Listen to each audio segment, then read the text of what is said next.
Next up, we have the Morn A Thousand Roses Brings from the Genshin Impact Footprints of the Traveler Volume 2 soundtrack. Once again, everybody, this is a Basterd's LFA, a layman-friendly analysis. I'm a professionally trained musician, a composer, and my objective here is to explain things in a way so that you don't have to be one to understand what is happening here musically. So, if you're watching, if you like the sound of that, make sure you're following the channel, subscribe to the channel, whatever term you want to use, like the video, share the video, leave a comment, turn on notifications, become a member. Once again, members get early access. Artists, I want to collaborate with you. There's a whole spiel I have for this at the end of the video, so stick around for that. Disclaimers showing on your screen right now, so go ahead and pause the video if you want to read them in full. Other than that, let's go ahead and get started. Let's do this. The Morn A Thousand Roses Brings. Let's go.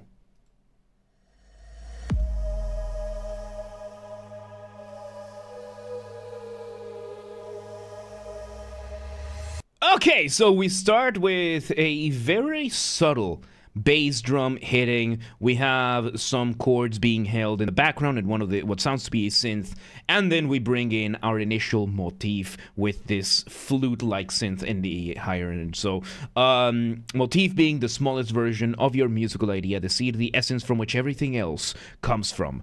Let's see where this goes. Ooh. Okay, so now we bring in the double basses holding a pedal note. So, pedal note, oh, this is from the, sorry, that was my computer. Pedal note or pedal tone is when you hold a note down very much. Romacito, welcome today. How you doing? I'm doing fantastic. How are you? So, no, I was not asking myself how are you. I'm asking Romacito, but I saw that Romacito asked me. So yeah, I'm not that schizophrenic, okay? I mean, I kind of am, but that's besides the point. So a pedal note being held over here in the double basses, which by the way, if you don't know what a double bass is, here is a double bass. This is the largest of the viol instruments. As you can see over here, I think I know this guy. I think I went to Berkeley with this guy. So yeah, as you can see, very, very big instrument. It's the only one of the viol family that needs to be played standing up. It is that massive of an instrument, and it is just insane. And it's expensive as hell. Like, these instruments are very expensive. So we're having that. I think we might have some brass as well. I'm not entirely sure. So let's see where this goes. Yes, and welcome today, Evan. How are you doing? See. We've been one with the silence. Ooh. Man, these are always so beautiful. I am convinced that Genshin Impact is just a front company to get the composers unlimited money to do whatever music they want. Like, I am completely convinced of that. And yes, front company, which is different from a shell company, which is different from a shelf company. I am not going to go into further details about that. So now we are having a violin giving us another version of the motif, a reduced version, because the first time we had it, it was very slow. Now we are doing reduction of the motif. So reduction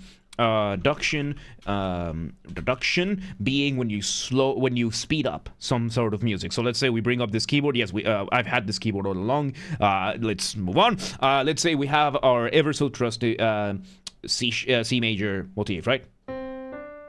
So we have that, and if we reduce it, we're gonna play it faster.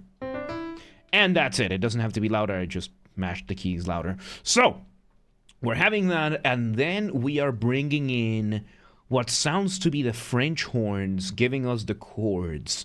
And it's just the French. This is what I love about the French horns. You could get such a lovely, warm sound from the French horns, which, by the way, French horns are this beautiful instrument. As you can see, very differently shaped from a trumpet or a trombone, whereas a trumpet trombone will have the bell pointing forwards, or the tuba, which is going to be pointing upwards and forwards. You can see the French horn, the bell is pointing sideways and backwards and downwards. That on top of the fact that you have to hold it by sticking your hand into the bell, it gives it a very different, much more mellow tone than than the other brass instruments, which allows you to have such a massive difference in sound for the instrument, and it can make such beautiful, beautiful sounds. Let's see where this goes.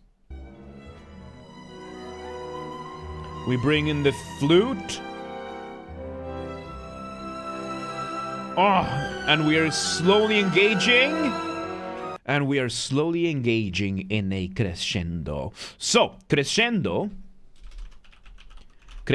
being one of the active dynamics that you can get in music, which means to get louder. The opposite of crescendo is diminuendo or decrescendo, depending on which school of philosophies you're doing. So the concept of dynamics in music is how loud or how quiet you play the instrument. Dynamics is based on the concept of velocity instead of the concept of volume. Volume is how loud or soft the instrument is in post-production.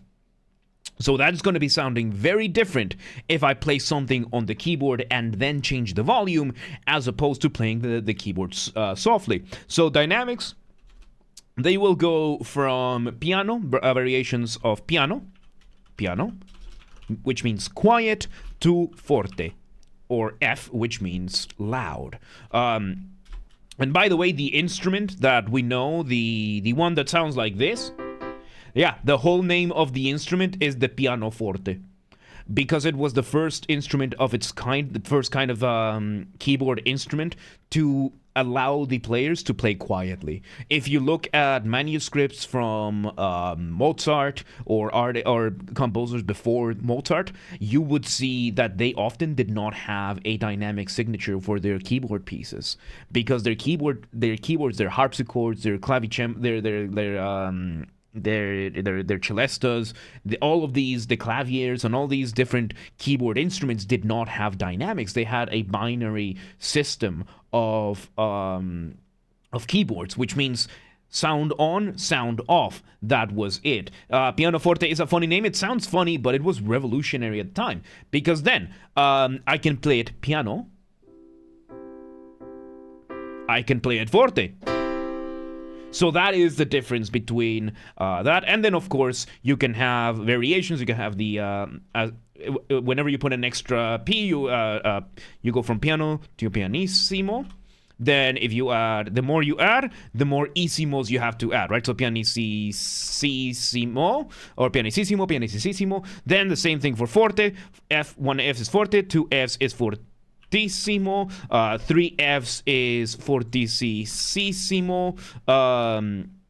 So yeah, it just keeps going. Then there's the middle grounds like MP, which is mezzo piano, mezzo, which means kind of, mezzo piano, which is kind of quiet, mezzo forte, kind of strong, and then you have the additional ones being, for example, sforzando, which means to be louder than the rest of the ensemble. Sforzato, which means you need to stand out from the rest of the ensemble. This is something usually used by trumpets and trombones. And then, of course, one of my favorites, the fortepiano. Especially if the fortepiano then has a crescendo back to forte. Because fortepiano means your initial hit is loud and you immediately go quiet. Not something you can do in the keyboard, but it's something you can do, for example, in wind instruments. With a trumpet, a trombone, flutes, oboes, that kind of thing. And the whole point of it is to go bam, that kind of thing. Very, very cool. It's so cool, all the kinds of things you can do with dynamics. And right now, we are slowly getting a crescendo with each iteration of the chords that are being played. Lead Shy Boy, welcome to today. Phrasing. How you doing? Let's see where this goes. So you can hear it. We're doing this variation of the motif. We land now with percussion.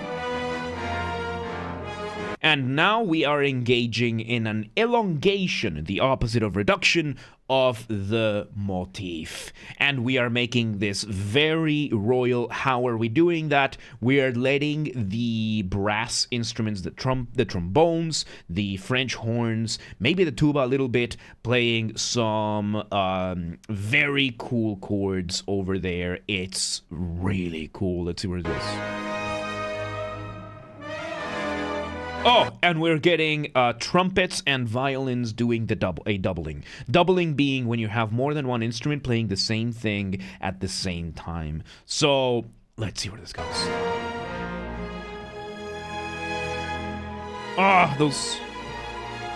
And we're having this extended version over there of a cadential melody, by the way. This little da-da-da-da-da-da-da phrase that we're having is, well, it's not entirely a cadential melody. It's a variation of a portion of the motif. Very nicely done to tie things together. It's a nice variation that adds to this, and oh my god, it's insane. Let's see where it goes.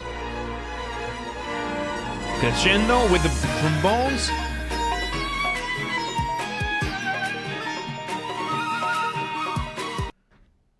Excuse you? Okay, so we have this crescendo moment, and we switch things around. 180, we are now in India? I don't know exactly where, but we've gone off to the east. Off to the east we've gone, and we are now playing the motif. We're now playing this very Eastern rhythm, primarily coming from what sounds to be a zither. It could be another one of the Middle Eastern instruments. I don't know the names. World music instruments. So, by the way, if you ever see an instrument that is not Western, those are called world music instruments. That's the term that we use nowadays for exotic instruments. So, yes, just assuming the culture, yes. So, let's see. So we're having this going on, and most importantly, we have engaged in a call and response. So call and response is a very cool thing in music. It's a musical conversation. You can hear the violins. The first violins are doing the original motif downwards, and then once that stops, we had another one going upwards. And in this case, of course, the one going upwards, I think, would be an inversion of the motif. So inversion is when you play when you grab something in music and you flip it upside down. So let's bring a quick example, right? Let's use the C major. And you know what? Let's add one more note. We have that, and in this case, then it would have to go inverted, means goes upside down in the opposite direction. That kind of thing. So it's a very, very cool thing, and right now it's really cool to hear that the first motif is going downwards, and then the response is going back up. It gives you this very, very cool sense of synergy, and oh my god, it's so cool. Let's see where this goes. Great variation of the motif. And new variation of the motif in a flute. Zither doing the response. And we have one more flute in the background giving us a little bit of extra counterpoint. So, counterpoint being the study of melodies, usually how they interact with one another, how they develop, usually within the context of having more than one melody going on. Right now, what we are having is, technically speaking, three-part counterpoint. We have three independent melodies playing right now. On top of having the beat with the chords down lower, we're having three melodies that are playing simultaneously, and they are mostly independent from one another, and they're still working out pretty well. Genshin mixed West Asian, Asian, Central Asian, North African cultures and call it a day. They did that with, like, yeah, that's Genshin. Like, they've done, because I used to play Genshin. It's been a while. I don't dislike the game or anything. But, yeah, I remember the first area is Europe. That's it. It's like medieval fantasy Europe. That's it. Second area is China. Third area is Japan. Fourth area is a Sumer. I think that was India. India and Africa, I think. Fifth area, I think, was like Russia or England. And one of them is like fancy England. I don't know. I haven't kept up. Like I stopped playing when Sumer started. First one is Germany. Yeah, medieval Europe. Sumer is more than one country. Yeah, I stopped playing when Sumer came out. Not because I had anything against Genshin. It's just that life got in the way. So, yeah, I do like the game. I just haven't played it in a while. So I don't know. I've seen a bunch of the drama. I don't really care. I just I've been playing better games. Let's see where Natlan is South America and Africa. Oh, okay. Yeah, I have no idea which one is which. So, all right, thank you for hanging out the world. All right, let's see where this goes. Oh, we bring in...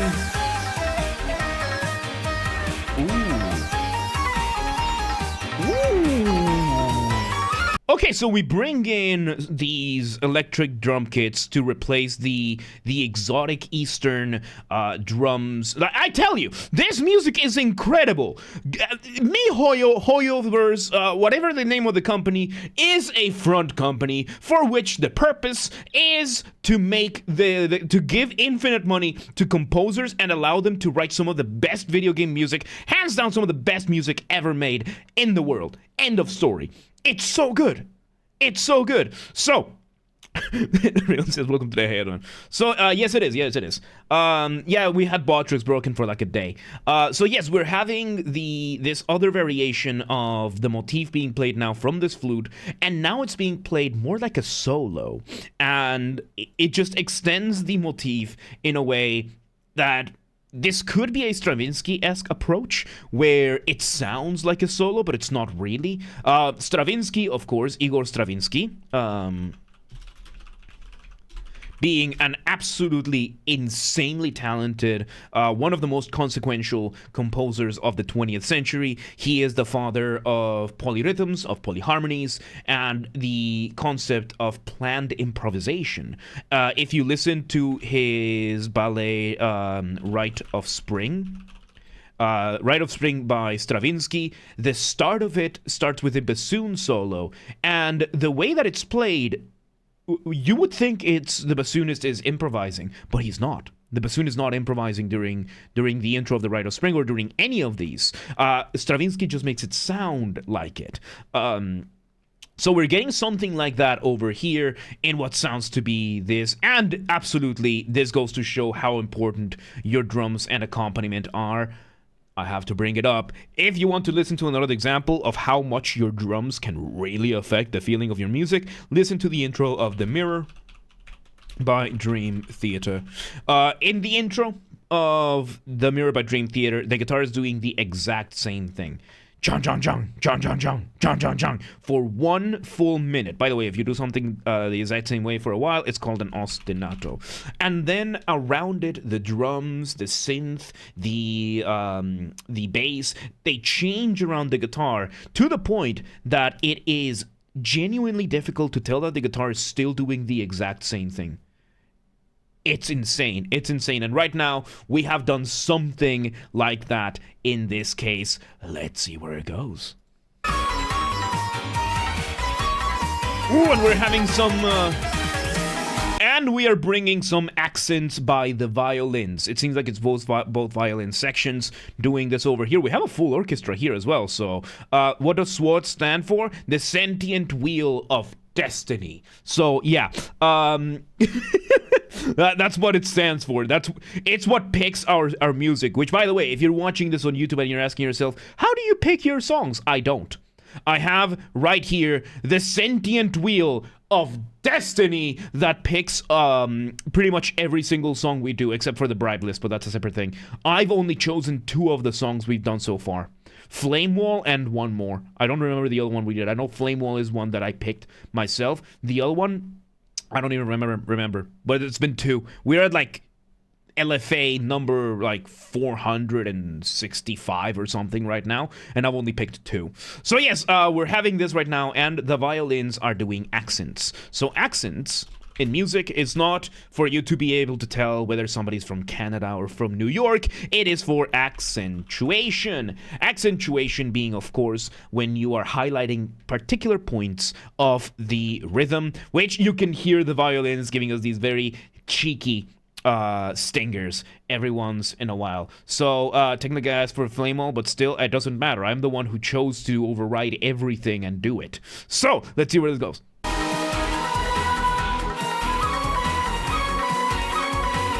Oh, we're doing that second variation, the variation of the motif. Now we have the sitar doing the motif. Accents over there. And Off the ramp we go. Off the ramp, of course, being a colloquial term that I use. Colloquial, by that I mean there's no official academic definition for this, or at least I'm not using it for the sake of simplicity.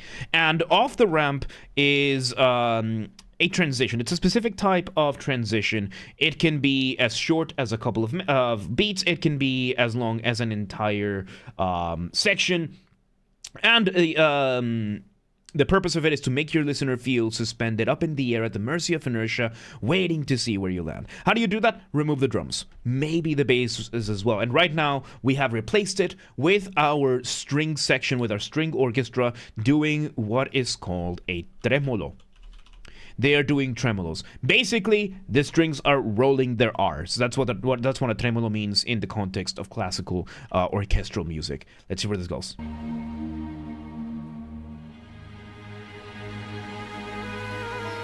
Oh, interesting. So we're having some of the strings doing the tremolo while some of the others are doing the regular bowing.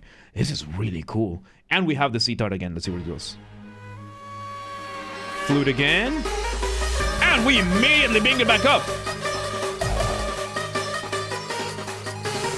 Ooh.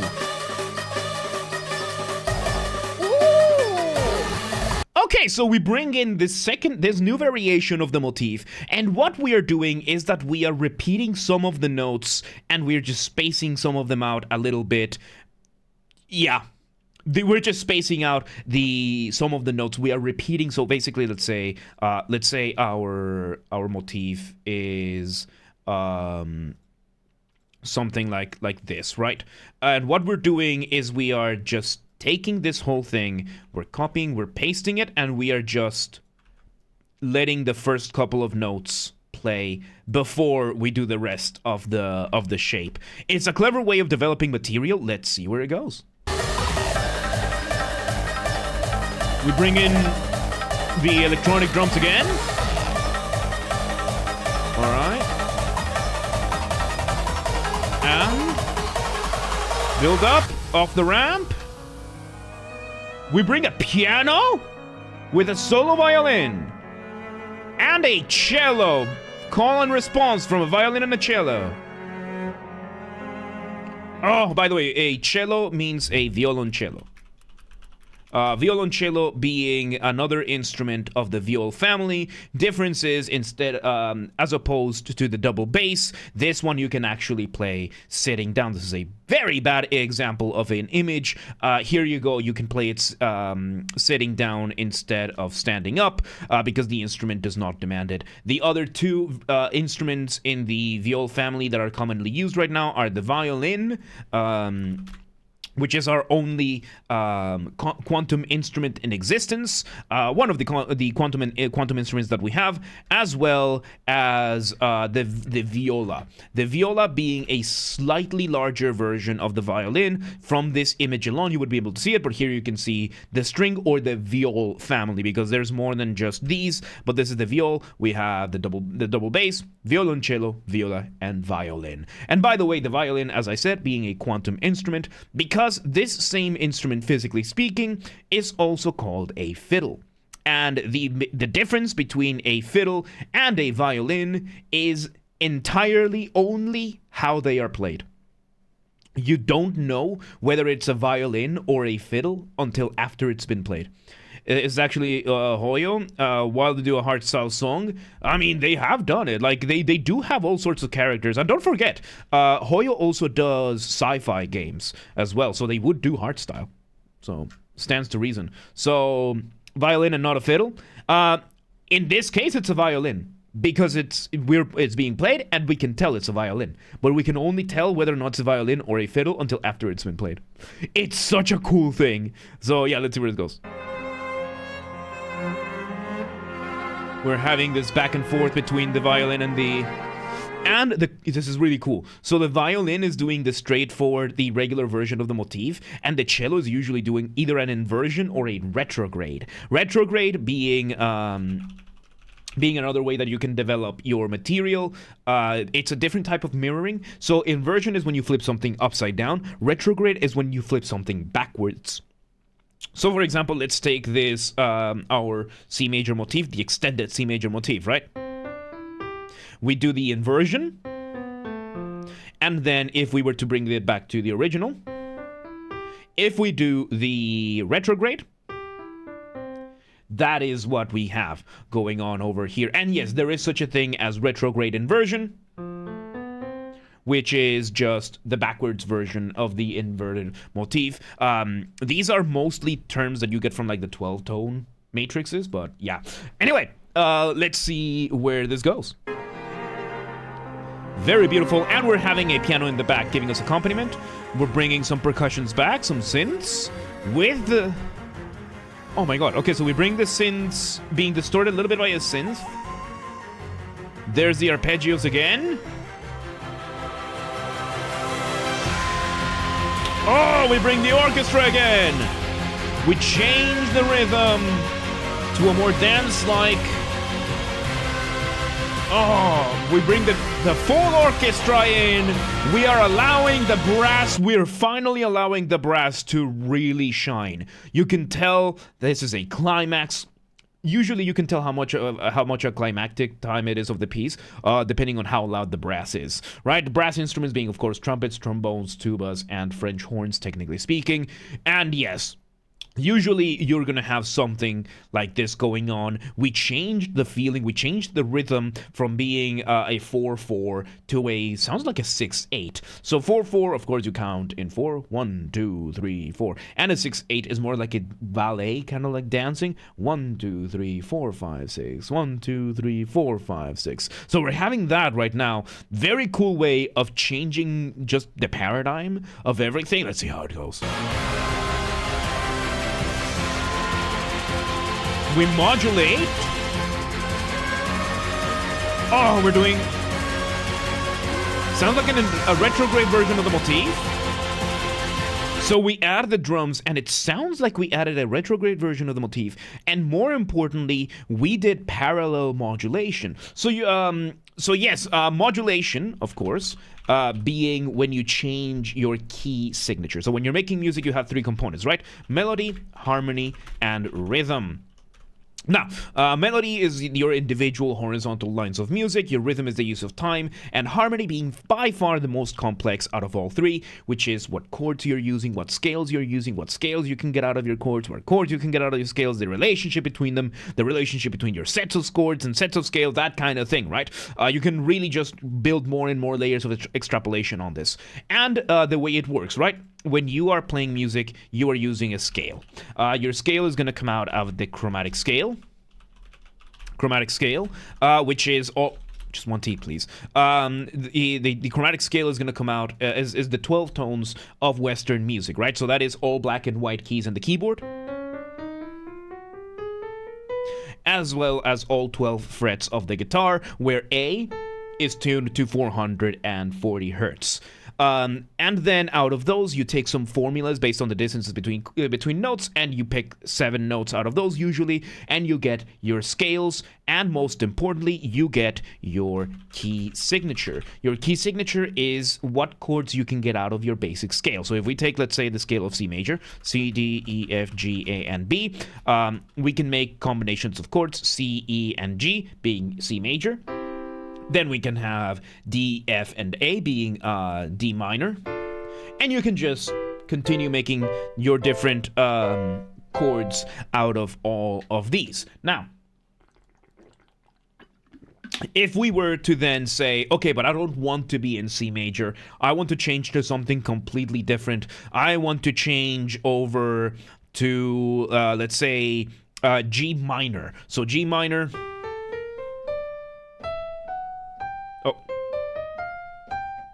So G minor, of course, being G, A, let me just, G, A, B flat, C, D, E, and I think it's E flat, F, and then back to G. So there's a couple of differences over here, and that means not all the notes are going to line up. And if I want to change from C major to G minor, I am going to need to engage in modulation. Now, this type of modulation would be the regular type of modulation, but the one we did just now is called parallel modulation. So parallel modulation comes from the term of a parallel scale, where the first and last note of the scale are the same, but the notes in between are different. What we just did here was going from a minor scale to a major scale. So in the case of C, a minor scale would be the scale of C minor, which would have these three being the flats, so it would sound a little bit like this. A little bit darker, a little bit more somber than the C major, and the way you do a parallel modulation means that you're going from the key of C minor to the key of C major that we had before. So you can do many ways of doing this, and of course you can have. So you can make that modulation and it completely changes of everything. And yes, you did hear, and we have blurps enabled. Hello there. We have blurps enabled. So yeah, you're not going insane. We have blurps enabled. That's a user soundboard. So yeah, we've changed that. We are doing either an inversion or a retrograde version of the motif, and we are just completely going. Let's see where this goes.